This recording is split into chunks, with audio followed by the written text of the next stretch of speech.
I would say it's basically a third, a third, a third. That's whatever the drummer plays into. He has to make the drum sound right. So it really depends how hard you hit. It also depends on the instrument. I mean, some drummers get away with, because they're lighter playing, they don't hit as hard, so they need thinner shells. Then you have drummers that really, when they smack the tom or the snare drum, because what happens is that the wood or, whatever material it's made out of, it starts choking. It clamps the sound, so to speak, if you hit it too hard. So for people that do hit hard, it's nice to have a bigger shell. And then, of course, like the transmission, you listen to the sound in the hall, and then you basically try to get it across as good as possible. It's a little bit different in the, depending on the genre and the idiom, because if you go for something like metal is not a very, how can I say that, natural sounding drum kit. You have to make something out of the drum kit to make it fit into the genre. And that's pretty, that needs a lot of work and needs a lot of experience. And, so it's still like a third, but everybody has to know what he's doing to get a good result. Otherwise, no.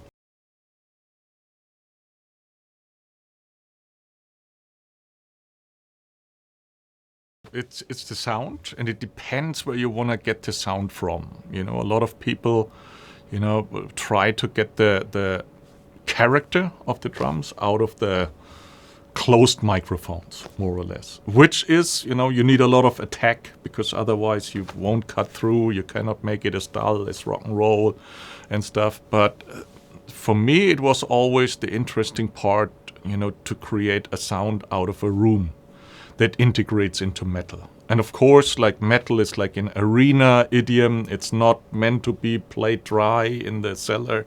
It's meant to be played in arenas and make an impact, So that's for me the most important part, to have really great sounding rooms that add to the dimension of the kit, because as soon as it's basically like a bomb shoot, it has to explode. It has to give you something.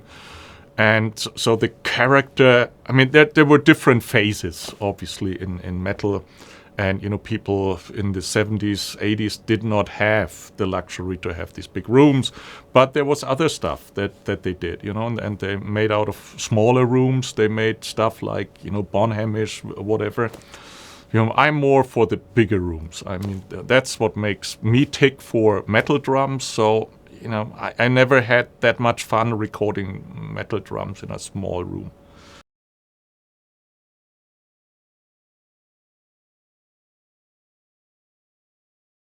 The basic idea behind is that people, for me, as a professional, however you want to look at it, it's like if I look at a setup of drum recordings, I can tell you how it sounds. And I see a lot of people obviously there's not enough big studios around anymore. Most of the big rooms had to close down or got privatized, so you cannot get into them anymore. I had the luxury when I started out in the 90s that most of these big, nice-sounding rooms were still there. I mean, Whistlelord is still there, but it's more or less like a writing place nowadays. So, that's where one of, the big rock productions and metal productions were done. And the same counts true now for Caro Studios, where we did record with Blind Guardian, which is now owned by Semi Deluxe, and it was turned into a different studio. So these rooms are not there anymore. And to me, I think it's a big benefit, to have a great sounding room, but which also has to sound natural. Natural in quotation, natural metal adapted. Let me put it like this. And so I think a big part of the Klangmacht stuff is that you have rooms that you can basically integrate into your recordings, or use the whole kit. But, if you only want to basically add it to your own recordings, I think that's a big part of the idea that was behind it. Besides making it very simple and having a nice sounding kit in itself, but with the rooms itself, you can do a hell of a lot to your drums. Which I always did. The first thing, I took samples the last 30 years from every production. And the first thing I always, because you have to cut them and make them work in any, plugin or in any shell, for me it was always the first thing I did the rooms. And then I could add the rooms to some other recordings that I did, and that made it very, very flexible. So that's a big plus.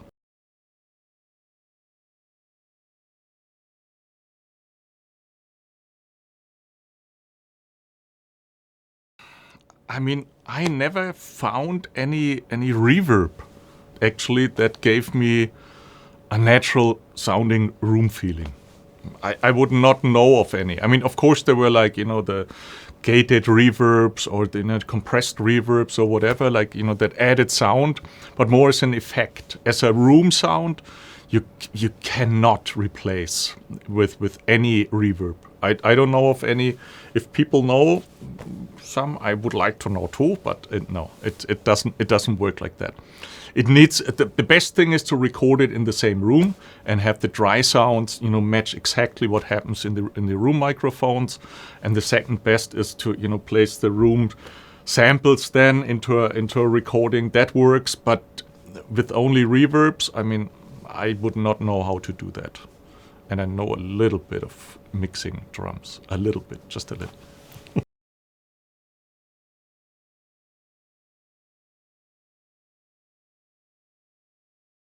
Actually, you don't have to know anything. You have to, maybe have an imagination what you want to hear. But it's all laid out. I mean, that was the idea from the very beginning, to do a plugin, or do a sample library that you can use without any like deeper knowledge of engineering. I mean, I used, drum samples and stuff for years and years and years for demoing stuff, pre-production, and I always had the trouble that, I mean, I could make any of the plugins sound good, but you had to basically treat it like a real drum recording, which not a lot of people, really want to learn, because there's a lot of acoustics and a lot of knowledge behind it. And that's what you get in this plugin. You get a plugin, nothing on it, no EQ, no compression. You just hit play, you run your MIDI, and it sounds like a finished production. What I would normally give to my clients when when we produce, we record drums. And very early in my career, I found out that it's not a good idea to, work with raw drums, because everything else just sounds really nice. When you get to the mixing stage, and then you start mixing a song, and you blow up the drums, you isolate it, you do whatever you want to do for your mix. All of a sudden, all the other sounds go like, they shrink. And, very early in my career, I started to say, no, I want to have, close, maybe 70% to the final result of mixing. That's what I want to use during production. And that's what you basically get. You get pre-mixed sounds, thought out, matched together like a real drum recording. And, you just hit play and it's right there. You don't have to, come up with 1,000 plugins to make it sound decent. It sounds like it sounds, and it sounds really, really cool. That's how I would like to have had it like 10 years, 15 years ago. And like I said, I mean, it took me always quite a while to make, stuff sound for myself. So, when I got approached, I was like, I want to do something that really satisfies myself without my brain on. I can leave my brain at home and just hit play, and it's still me. That's what I like.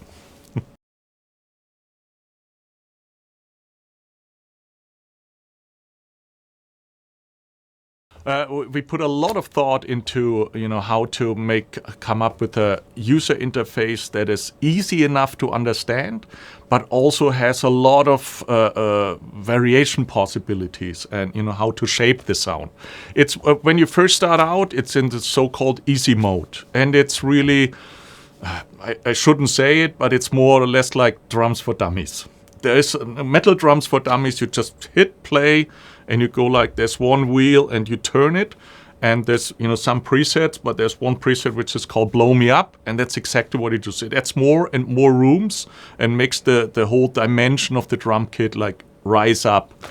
And, that's how easy it is in the beginning. And then, of course, there's an expert mode where you can go in and, adjust little things, and you can switch around, make more room, more far. We have a closer room and a far room, near and far. And the near room, you can, put up and down. You can play with the overall sound. You can decide if you want to have the bass drum in the smaller room or in the bigger room. And it's all very flexible.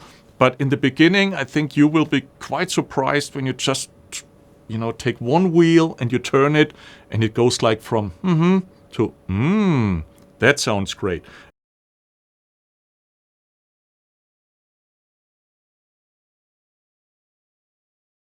I mean, I'm old enough to have started in the analog world. I mean, I wasn't like really part of it like in the 80s, but in the like early 90s, there was still analog around. So I got a fair share of analog recording. And I'm a big digital recording fan as well. Don't get me wrong, I'm not one of these guys who, I cannot record drums digital, it sounds like whatever. No, it's really cool. But there is certain things which, it's a certain glue that you get during the mixing, and it's very subtle. Once you hear it, like when you compare it first, you go like, there's not that much of a difference. But now with this plugin, it's great because you do everything in digital, you do whatever you want, you have your sound going, and then you just hit one button and you get everything in analog. And then you hopefully will feel the same that I feel, that it makes a difference. All these little changes, subtle changes in all the signals makes a huge difference in the end. It's more, it's nicer. Now you can say, well, for the old guys, maybe I like it more like whatever.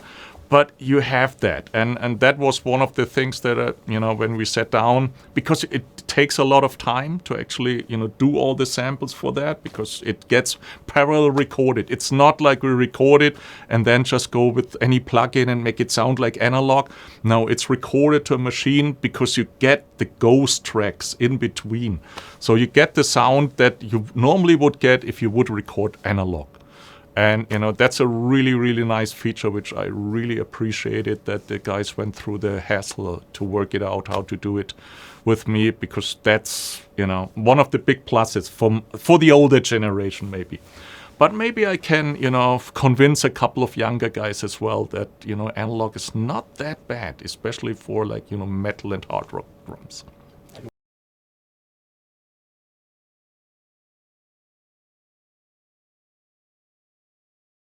Yeah, absolutely. I mean that's it's when I do recordings and I hybrids, it's called, record both worlds, and then you can change certain things and say, okay, I want this in analog, this in digital.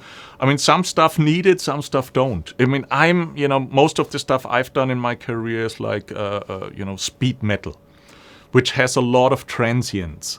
And, a lot of the nice, gluey, tube equipment, it's just way too slow, for that kind of music. I mean, 10 or 15 years ago, I bought a lot of analog equipment to then find out that it was, for my music that I'm mostly working, was not a waste of money, but it just did not work out as I thought it would. It's nice when you play a ballad, but if it goes to you need the speed of sound. That's why we also, when we came up with the concept, I said, I want to do this on a console that actually gives me the transients, because, we are not just going through any.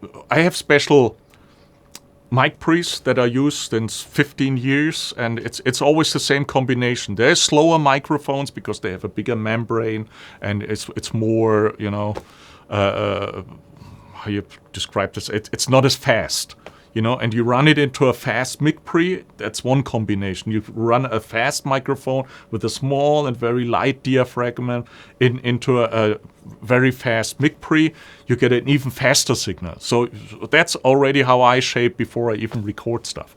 And then through the whole chain, it carries that sound, till we did everything in 96K, 24-bit, so you get a pretty good resolution that you probably won't hear after you delivered your final mix to whatever platform it's. But, you can hear the difference. It's really, really good.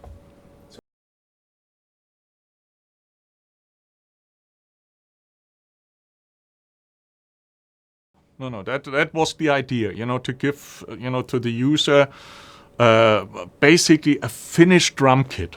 The good thing is you can all of the channels, you can root out and do whatever you want to them. I mean, you can take it further if you want, but it has the magic already in there. It's of course it's my ears. I mean, I'm doing this in 30 years, so of course I came up with my own taste of stuff. But it has all the magics in there. All my experience from the last 30 years just went into this plugin, to give the user exactly that experience. You hit play and you go like, wow, that's, pretty close to damn good. And then you take it and you make something out of it. You might want to shape it more compression, less compression, but without anything, it sounds really, really nice. So that's what we worked really hard on to get, onto this nice product. And I hope people will, realize that they got some really great shit on their hands.